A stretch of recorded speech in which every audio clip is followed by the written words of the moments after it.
Assalamualaikum warahmatullahi wabarakatuh. Perkenalkan, nama saya Muhammad Indra Prasetyo dari program studi HKI 1A dengan NIM 212121010. Di sini saya akan menjelaskan tentang hukum perkawinan di Indonesia sebelum tahun 1974. Yang pertama, pada masa penjajahan Belanda. Compendium Veller Cirebon, kitab hukum yang berisi aturan-aturan hukum perkawinan dan hukum waris menurut Islam. Kitab ini ditetapkan pada tanggal 25 Mei 1760 untuk dipakai oleh VOC. Pada tahun 1750 di Landad, Semarang dan Makassar dibuat kompendium tersendiri. Pada zaman Dendles dan Inggris masa Thomas S. Raffles, hukum yang berlaku bagi masyarakat adalah hukum Islam. Sedangkan pada tahun 1823 meresmikan pengadilan agama di Palembang yang berisi yang pertama perkawinan, perceraian, ketiga pembagian harta, keempat pengurusan anak apabila orang tuanya bercerai, yang kelima pusaka dan wasiat, yang keenam perwalian serta perkara lain yang berhubungan dengan agama.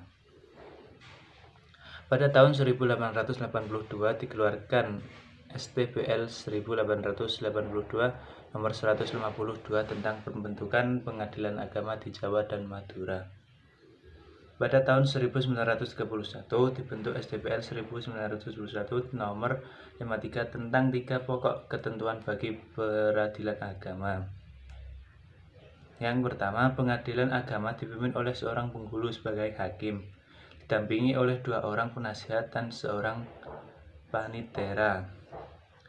2. Pengadilan agama hanya memeriksa perkara-perkara yang bersangkutan dengan nikah, talak, rujuk, hadorot, dan wakaf.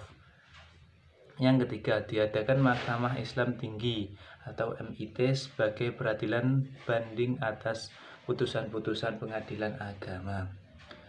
Lahir teori receptio in complexu Vandenberg yang menyatakan bahwa syariat Islam secara keseluruhan berlaku bagi pemeluknya. Teori ini sesuai dengan STBL 1884 nomor 129 di negeri Belanda, Jo STBL 1885 nomor 2 di Indonesia. Apabila terjadi sengketa perdata antara orang-orang Indonesia yang beragama Islam, oleh hakim Indonesia haruslah diberlakukan hukum Islam dan kebiasaan mereka. Teori ini ditentang oleh Van Vollenhoven dan Snodgrass dengan teori resepsi yang menyatakan bahwa hukum Islam dapat diberlakukan sepanjang tidak bertentangan dengan hukum adat. Hukum Islam dianggap berlaku sebagai hukum apabila telah memenuhi 2 syarat, yaitu yang pertama, norma hukum Islam harus diterima terlebih dahulu oleh hukum kebiasaan atau hukum adat masyarakat setempat. Yang kedua, walaupun sudah diterima oleh hukum adat, norma dan kaidah hukum Islam itu juga tidak boleh bertentangan ataupun tidak boleh telah ditentukan lain oleh ketentuan perundang-undangan Hindia Belanda. Rancangan Orde Masalah Perkawinan tercatat konsekuensi warga pribumi. Yang pertama, seorang laki-laki tidak diperkenankan menikah dengan lebih dari 1 orang istri.